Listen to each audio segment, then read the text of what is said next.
Fleet Commander Vorath stood before the great viewing screen of his warship, his yellow eyes fixed on the blue planet slowly spinning in the darkness of space.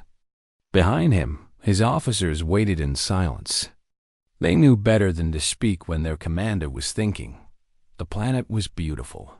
Vorath had conquered 17 worlds in his long career, and he had never seen anything quite like this one. Vast oceans covered most of its surface, reflecting the light of the yellow star it circled. Green and brown land masses stretched across the water, and white clouds drifted lazily through the atmosphere. It was the kind of world that empires went to war over, and yet no one had claimed it.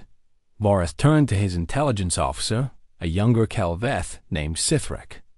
"Tell me again about the natives." Sithrek pulled up the data on his console. "They call themselves humans, Commander. Bipedal mammals, average height of about 1.7 meters. They have no natural weapons, no claws, no fangs, no venom. Their skin is soft and easily damaged. They cannot survive in extreme temperatures without artificial protection. Their technology? Primitive, Commander. They have achieved basic space travel, but only within their own star system. Their fastest ships would take years to reach the nearest star. Their weapons are chemical-based explosive projectiles, mostly. Nothing that could penetrate our shields." Vorath let out a low hiss of satisfaction. This was almost too easy. The Kelveth hegemony needed resources. The mining colonies in the outer systems were running dry, and the Council had been pressuring the fleet commanders to find new sources of raw materials. This planet Earth, the humans called it, had everything the hegemony needed. Iron, copper, gold, rare minerals that could power their ships for generations. What about defenses? Vorath asked. Orbital platforms? Shield generators? Sithrek shook his head. Nothing significant, Commander. A few satellites for communication and observation. No weapons platforms. No planetary shields. They are completely open to attack. One of the older officers, a battle-scarred veteran named Kresh, stepped forward. "Commander, there is something you should see." Vorath turned to face him. Kresh had served in the fleet for over 60 cycles. He had fought in the border wars, had watched 3 fleet commanders die in battle. When Kresh spoke, even Vorath listened. "What is it?" Kresh pulled up a file on the main screen.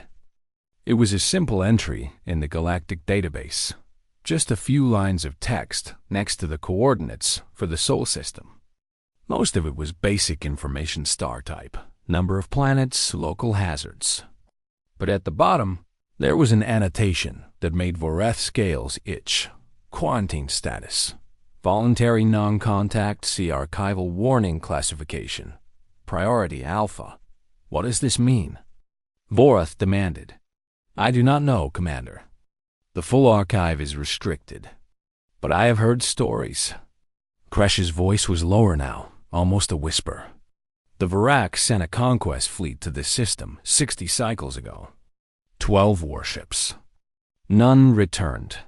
The Varaks were weak, Vorath said. Their ships were poorly designed. The Mineweavers of Theta Cygni sent a colony ship 40 cycles ago. They planned to establish a telepathic network on the 3rd planet. The ship entered the system and was never heard from again. The Mineweavers were arrogant. They thought too highly of their mental powers. The Silicon Hive sent a harvesting swarm 20 cycles ago. 200,000 units. Not one returned. Vorath was silent for a moment. The Silicon Hive was no weak species.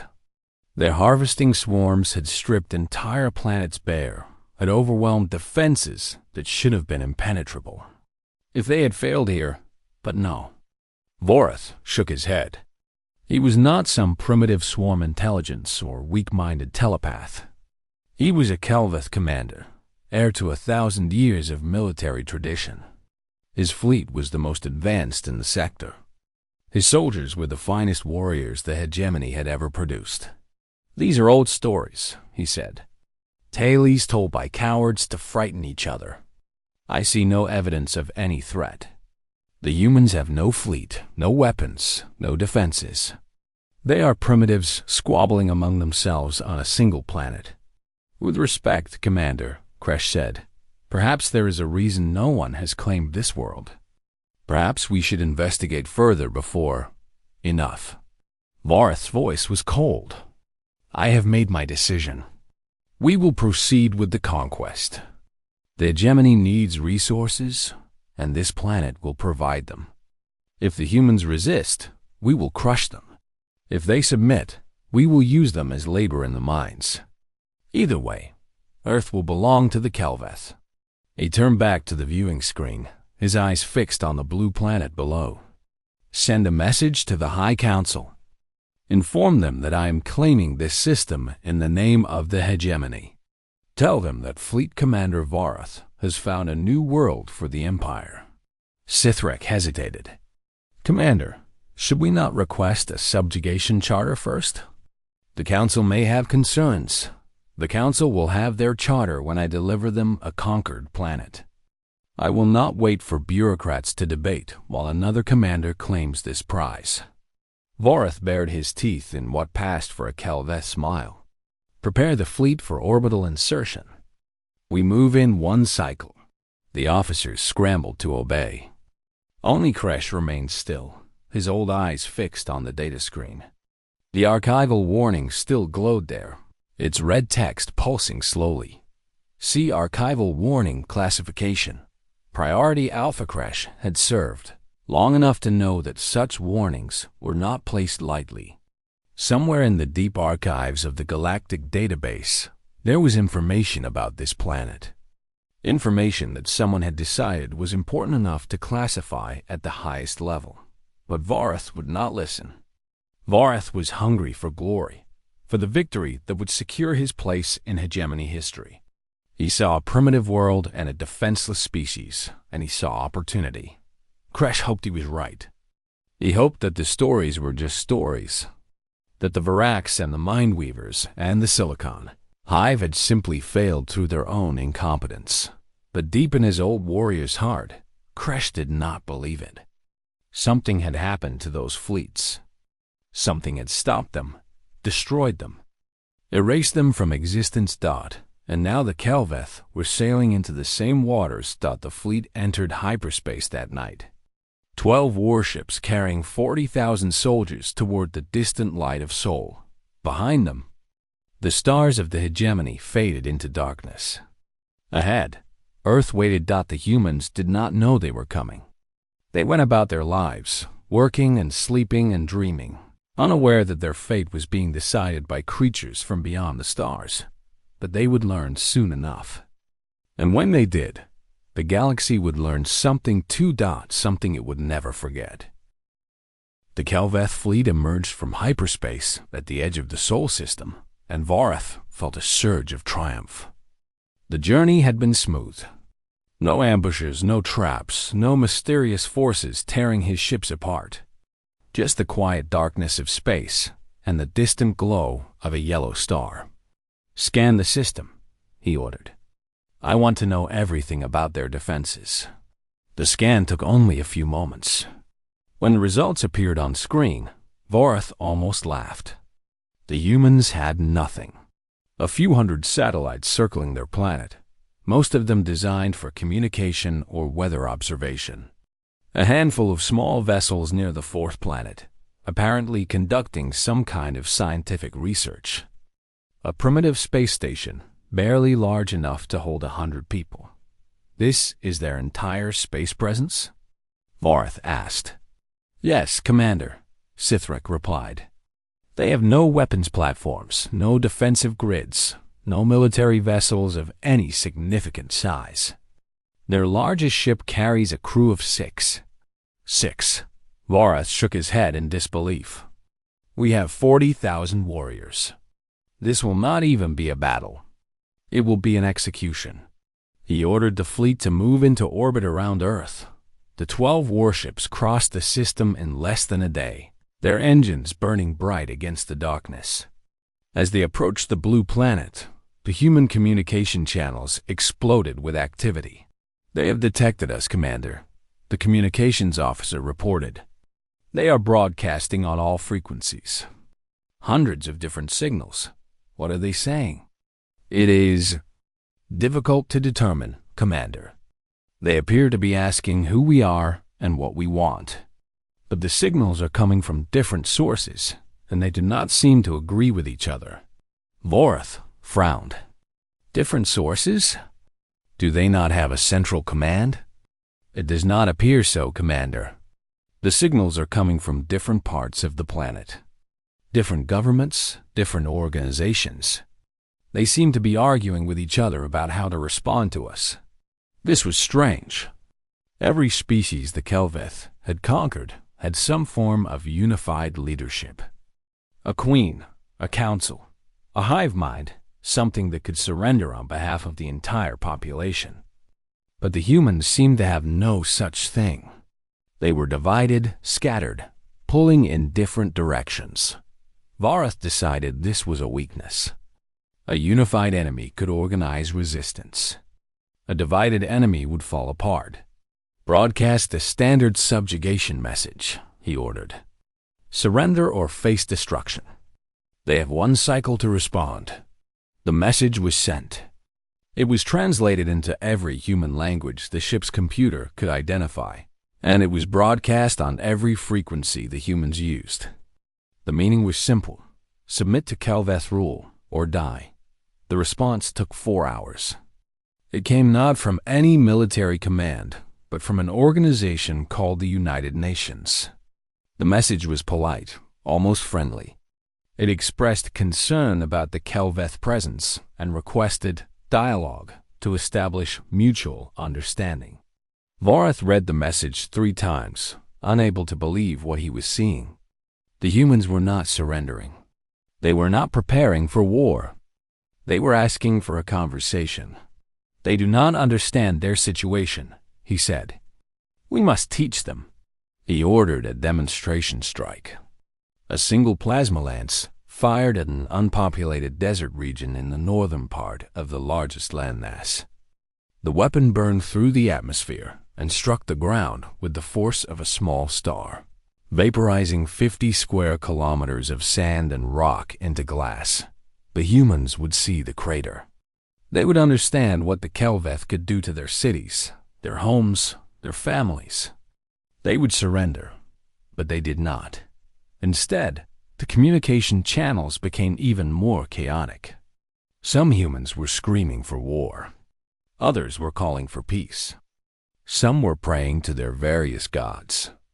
Others were arguing about politics and blame and responsibility. A few were even trying to contact the Kelveth fleet directly, offering trade deals and business partnerships. "Commander," the communications officer said, her voice uncertain. "One of the human signals appears to be music." "Music?" "Yes, Commander. They are broadcasting a song at us." Vorath did not know how to respond to this. Was it a weapon, a code, a form of psychological attack? He ordered the signal analyzed, but the computer found nothing. It was simply music. The humans were singing at them. "They are insane," one of the officers muttered. "They have no unity, no discipline, no sense of self-preservation. How have they survived this long?" Vorath ignored the question. He was done waiting. "Launch the ground assault carriers," he ordered. "We will take their largest population center first, the city they call New York. Once it falls, the others will follow." 3 carriers detached from the main fleet and began their descent through the atmosphere. Each one held 300 soldiers, heavily armed and armored. They had conquered worlds before. They knew what they were doing.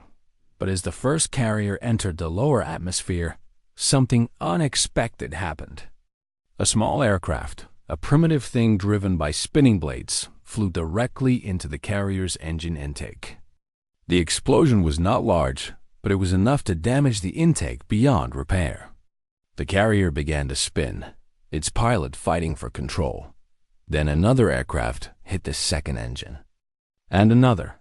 The carrier crashed into the ocean 3 kilometers from shore. All 300 soldiers drowned before rescue could arrive. Boris stared at the tactical display, unable to understand what he was seeing. "Suicide attacks," he said.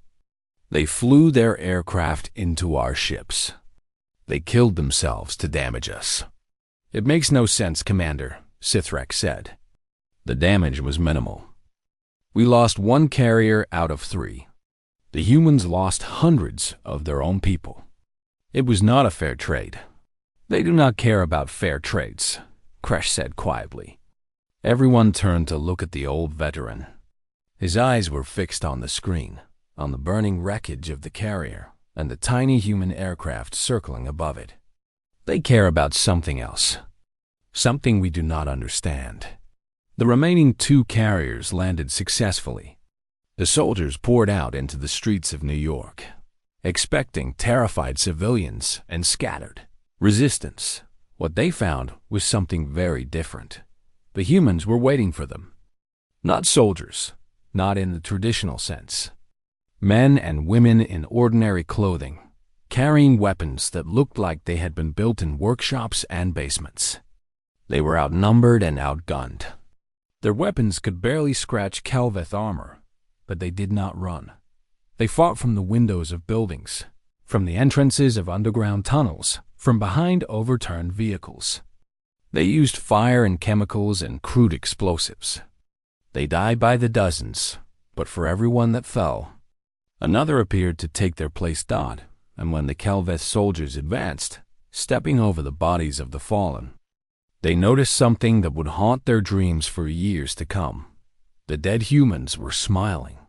Back in orbit, Vorath watched the battle unfold on his tactical display. The city was in chaos.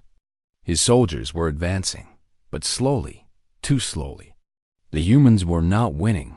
They could not win, but they were refusing to lose. "Commander," Sithrak said, his voice shaking, "I am detecting new signals across the planet. Thousands of them. Millions. What kind of signals?" "Communication, Commander. The humans are talking to each other. All of them. Everywhere." Vorath looked at the display. Across the blue planet below, lights were flickering on. Radio waves were bouncing from city to city. The humans were waking up, organizing, preparing. And for the first time since he had entered the Sol system, Fleet Commander Vorath felt something cold in his chest.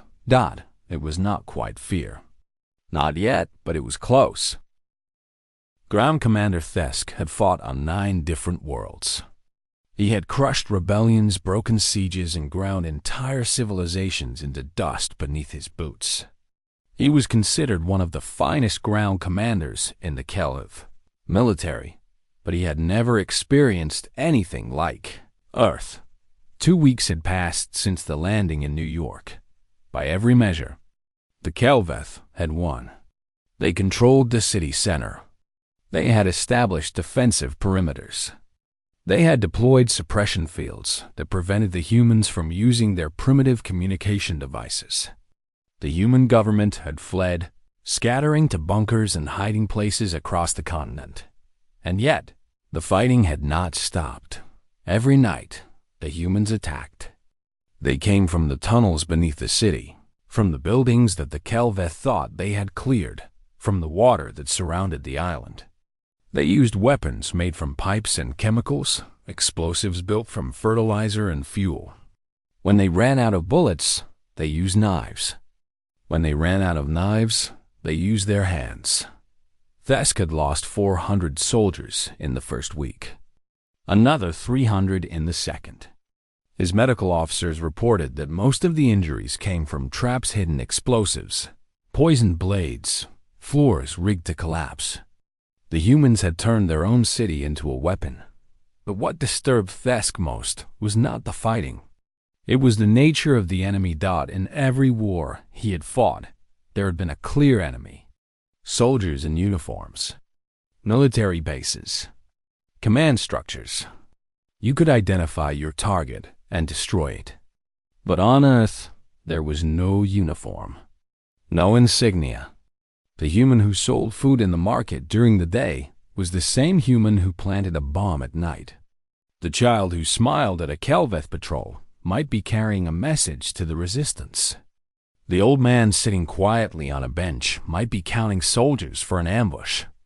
They are all soldiers, Thesk reported to Vorath. Every single one of them. Even the ones who seem peaceful. They are watching, waiting, looking for weakness. Then eliminate them all, Vorath replied. If you cannot tell civilian from combatant, treat them all as combatants. Thesk tried. He ordered mass arrests, deportations, executions. He thought that terror would break them, as it had broken so many species before. He was wrong. For every human he killed, 2 more took up weapons. The resistance did not weaken, it grew stronger. And the humans did not seem to care about dying. They threw their lives away for the smallest tactical advantage. For a chance to kill 1 more Kelveth soldier. For nothing more than the satisfaction of defiance. One night, Thesk captured a group of resistance fighters. They were a strange mix, young and old, male and female, from different parts of the city. Some were injured. None of them would speak. Thesk selected one for interrogation. She was older, with gray in her hair and lines on her face. She looked weak, fragile, easily broken. He was confident she would tell him everything he wanted to know. He was wrong about that too. The interrogation lasted 6 hours. Thesk used every technique he knew: pain, fear, threats against her family. The human woman said nothing. She did not scream. She did not beg. She simply looked at him with those strange flat eyes and waited. Finally, Thesk lost patience. "Why do you resist?" he demanded. "You cannot win. Your city is ours. Your government has fled. Your people are dying by the thousands. What do you hope to achieve?" For the first time, the human woman smiled. It was not a happy expression. It was the smile of a predator, of something that had been waiting for this moment. "You think this is about winning?" she said. Her voice was rough, damaged from the interrogation, but there was no fear in it. "You think we're fighting because we believe we can beat you? Then why?" "Because we don't know how to stop." She leaned forward, and Thesk found himself leaning back, even though she was bound and helpless. "We've been fighting each other for 10,000 years. We fought with sticks. We fought with swords. We fought with guns and bombs and chemicals that melted skin from bone. We fought over land and gold and gods and ideas. We fought for reasons so stupid we've forgotten what they were. And you know what? We never stopped. We never surrendered. We never gave up." She laughed a harsh, broken sound. "You think you're conquerors? You're nothing. You're just another enemy. Another thing to fight. We've beaten worse than you. We've beaten ourselves over and over, and we're still here." She spat blood on the floor at his feet. "How long do you think you can last?" Thesk ordered her executed. But her words stayed with him, echoing in his mind as he tried to sleep. 3 nights later, his command post was attacked. The assault came from 3 directions at once. One team struck from the subway tunnels beneath the building. Another came from the rooftops. The third had infiltrated the compound disguised as maintenance workers, humans, who had been cleaning floors and carrying equipment for 6 days, waiting for this exact moment. Thesk survived. Half his officers did not. The attackers were all killed, but they achieved their objective: the destruction of the command post's communication array. When Thesk reviewed the security footage later, he noticed something. The infiltrators had been smiling as they died. The same smile the old woman had given him. The smile of predators who had caught their prey. He sent a message to Vorath that night. The message was simple: "We are not conquering this world. This world is consuming us." Vorath did not reply. In orbit, the fleet commander was dealing with his own problems.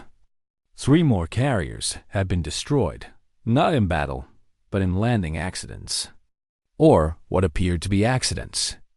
Each time, a human had driven a vehicle into the carrier's landing struts at the exact moment of touchdown. Each time, the carrier had toppled and exploded.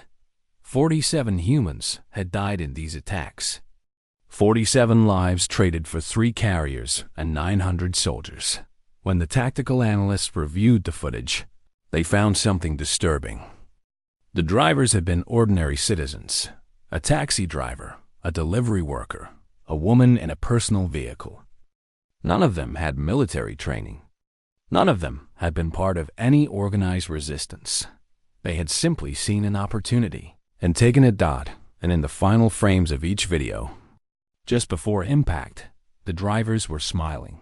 Vorath watched the footage again and again, trying to understand. These humans had killed themselves, ended their own existence, for no personal gain. They would not see the results of their actions. They would not be remembered as heroes. They had simply chosen to die, taking as many Calveth with them as possible. What kind of species does this?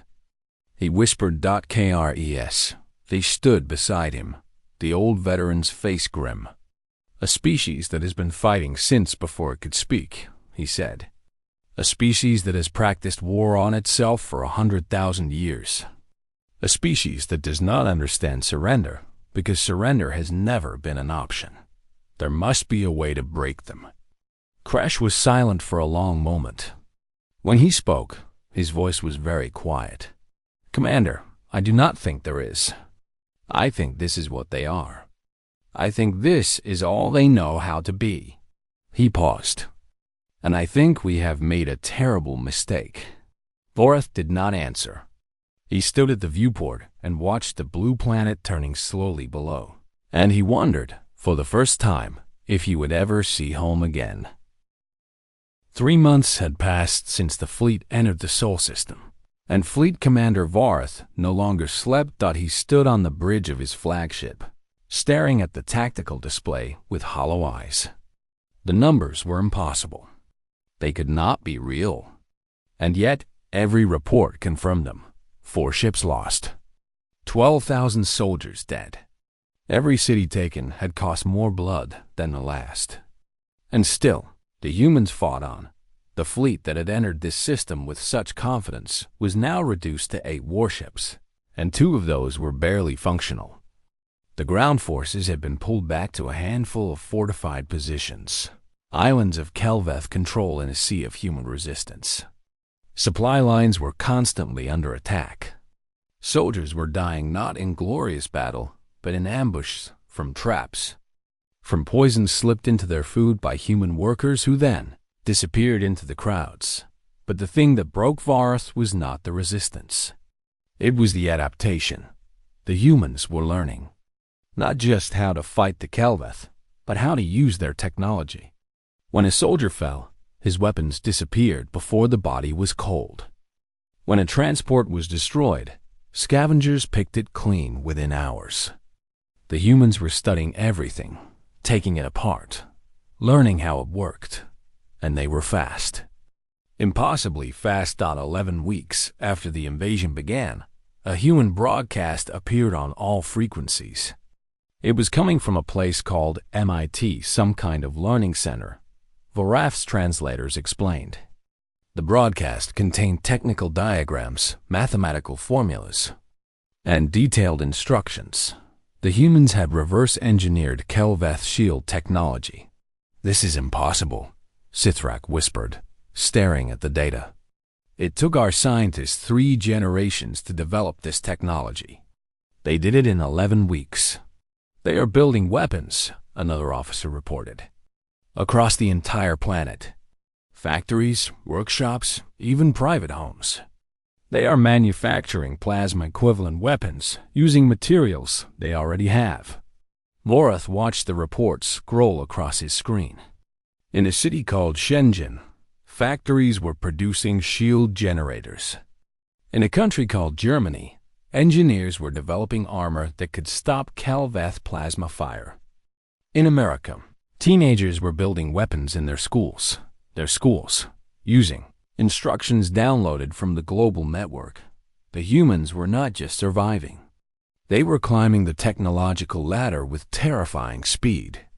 In 3 months, they had advanced further than most species did in 3 centuries. And they were driven by something the Kelveth had no word for. The humans called it spite. They were not building weapons because they wanted to win.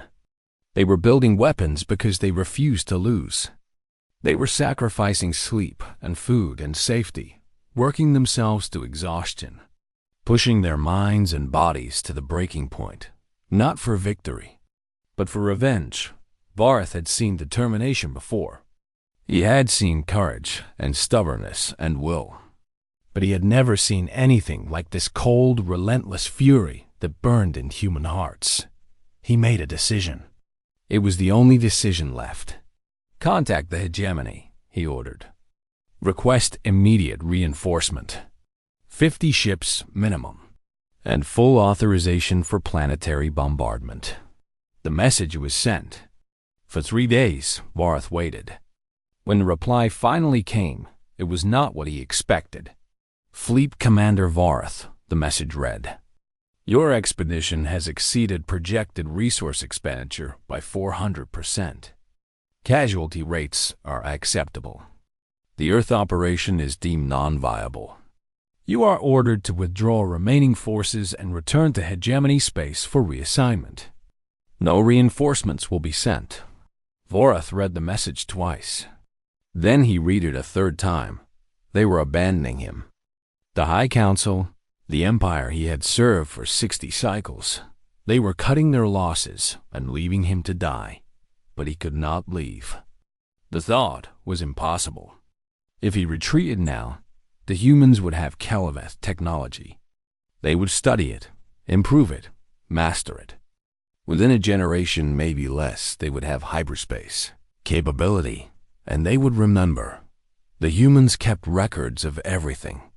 They had databases stretching back thousands of years, containing every war, every battle, every wrong ever done to them.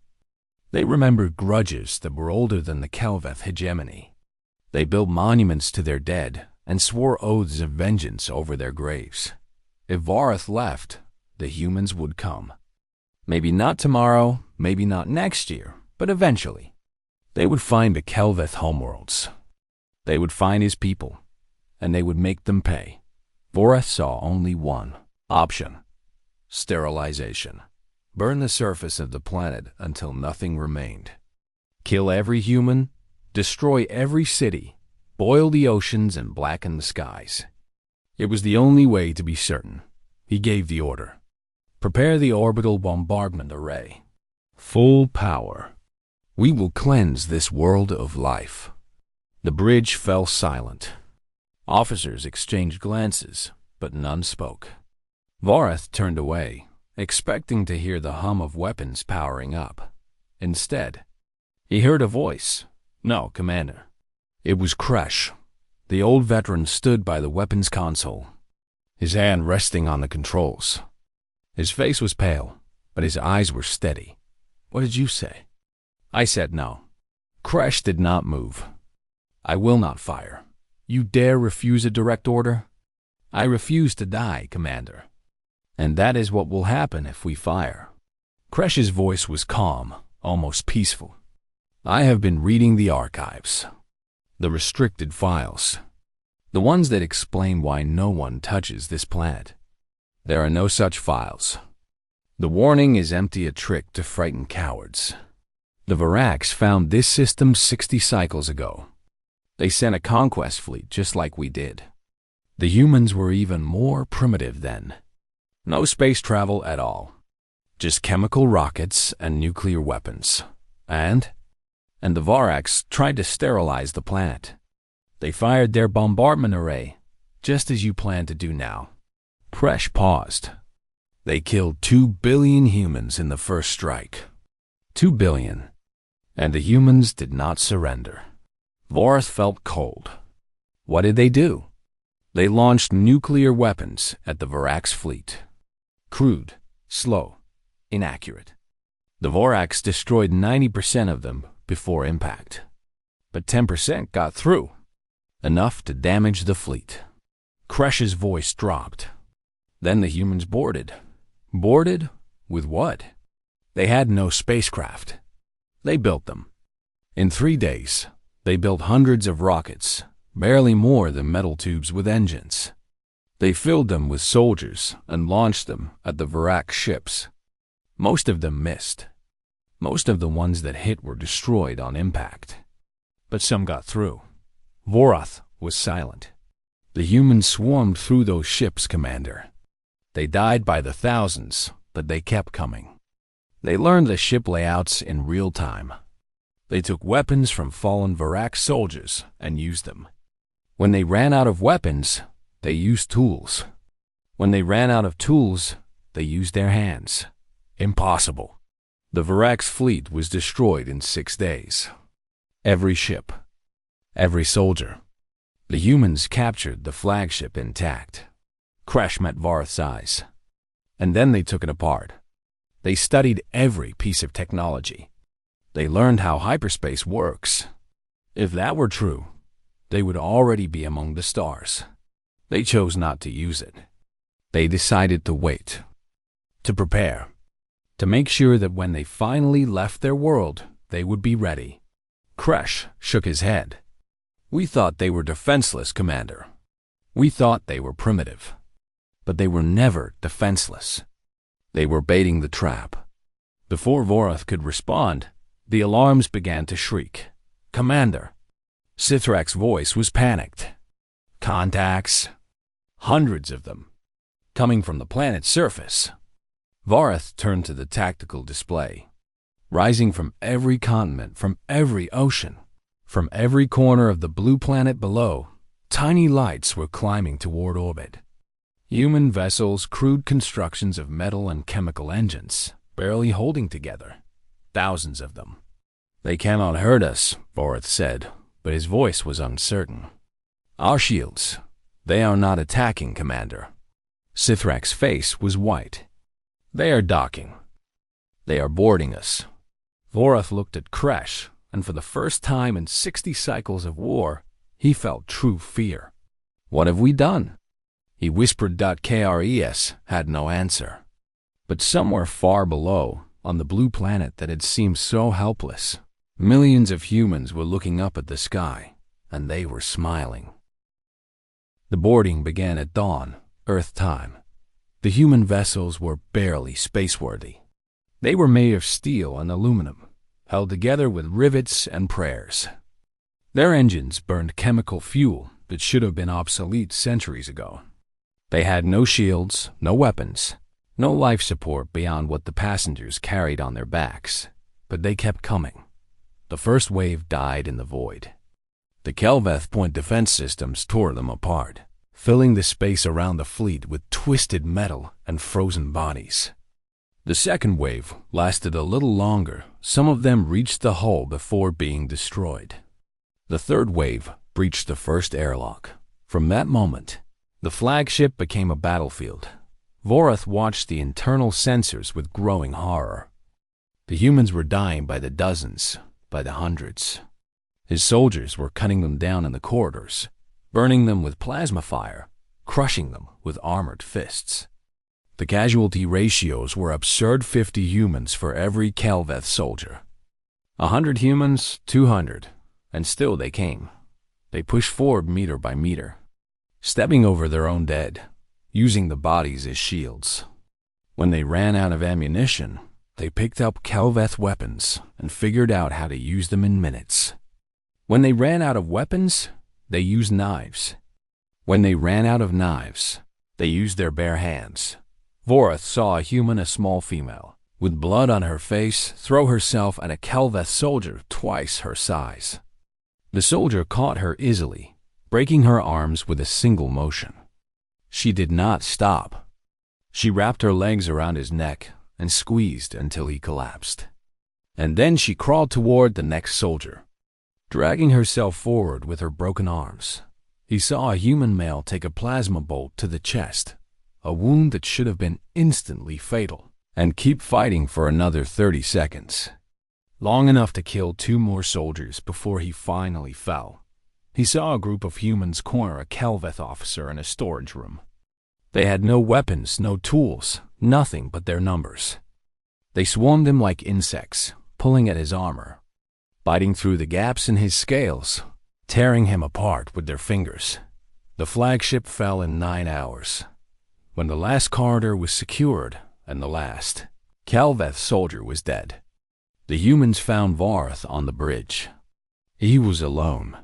His officers had fled or been killed. He stood at the viewport, looking out at the stars, waiting for death. But death did not come. The humans captured him. They bound his arms and legs, they checked his wounds, they gave him water. They treated him with a strange, cold efficiency, not cruelty, but not kindness either. He was cargo, a package to be delivered. They took him to a holding cell deep in the ship. For 3 days, he waited. He expected torture, execution, slow death. Instead, they brought him food and water, changed his bandages, and said nothing. On the 4th day, a human came to see him. She was older, with gray hair and hard eyes. She wore no uniform, carried no weapon. She looked at him the way a scientist might look at an interesting insect. "Fleet Commander Varth," she said. Her voice was flat, emotionless. "You invaded our world. You killed our people. You tried to burn our planet." Varth said nothing. There was nothing to say. "We considered killing you.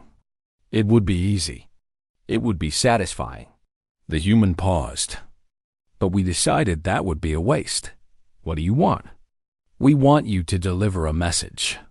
She reached into her pocket and pulled out a small data crystal. "This contains the coordinates of every world in your hegemony. Every colony, every outpost, every mining station. We found them in your ship's database." Varth felt cold. "How?" "We also found your historical records. Your wars, your conquests, your atrocities." The human's voice was still calm, but her eyes were not.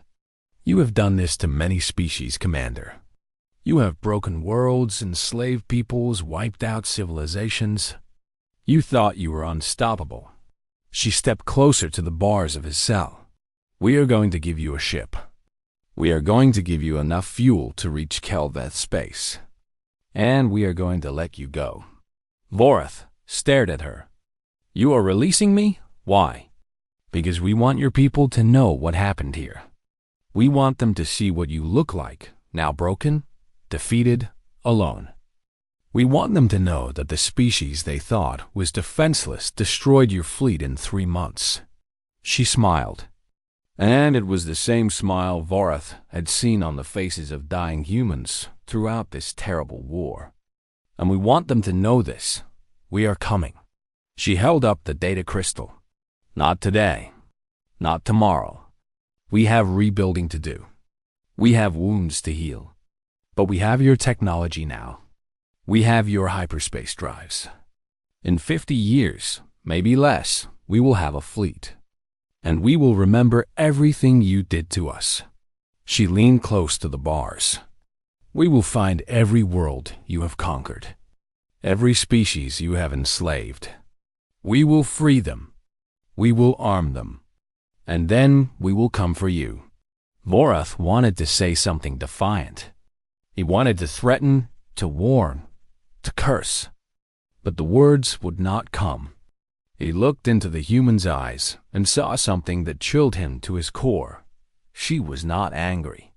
She was not vengeful. She was simply stating facts, the way one might describe the weather or the movement of stars. The humans were going to destroy the Kelveth hegemony. Not because they hated them, not because they wanted revenge, but because it was necessary.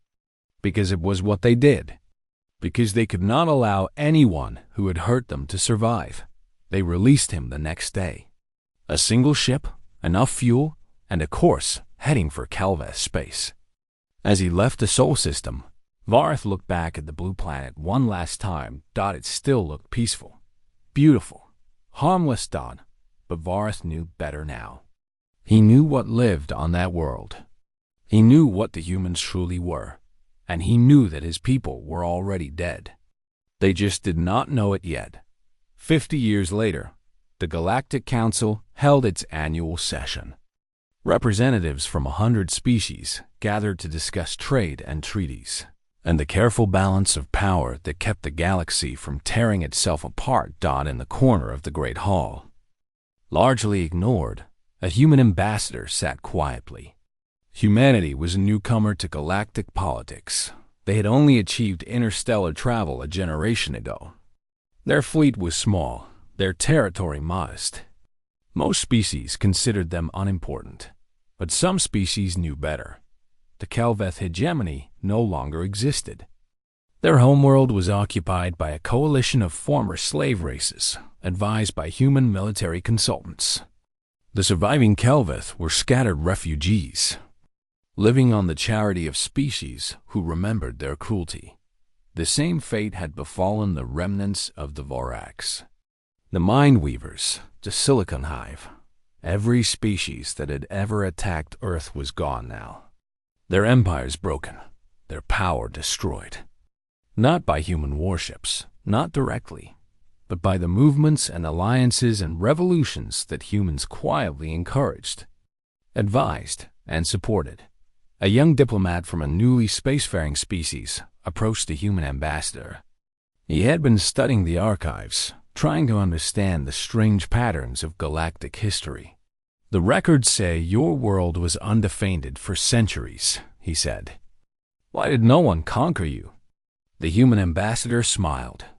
She was older now, with gray hair and hard eyes, the same eyes that had looked at Fleet Commander Varus through the bars of his cell long ago. "Because we were never undefended," she said. "We just did not look like a threat. That was the defense. By the time you understand what you are dealing with, you are already too deep to escape." She took a sip of her drink. "Every species that attacked us is gone. Not because we are stronger, not because we are smarter, but because we do not quit. You can beat us. You can break us. You can burn our cities and kill our children. And we will still crawl out of the ashes, and we will find you, and we will end you. Not because we want to, because we have to. It is how we are built." The young diplomat was silent. "The galaxy figured this out eventually," the human said. "Now they leave us alone. We prefer it that way." She shrugged. "Honestly, we are tired of winning." The diplomat returned to his delegation and quietly changed his government's expansion plans. Earth's system was marked with a new annotation in their database. A simple warning that would be passed down through generations. Avoid. They remember everything. And somewhere in the Great Hall, the human ambassador sat alone, watching the stars through the viewport. She thought about the battle she had fought, the friends she had lost, the long and bloody road that had brought humanity to this moment. They were at peace now. They had allies, trade partners, a place in galactic society. The wars were over, but deep in her heart, she knew the truth. The wars were never really over. Not for humanity. They had been fighting since before they could speak, since before they could write, since before they knew what stars were. They had fought with sticks and stones and nuclear fire, and they had never stopped. They never would.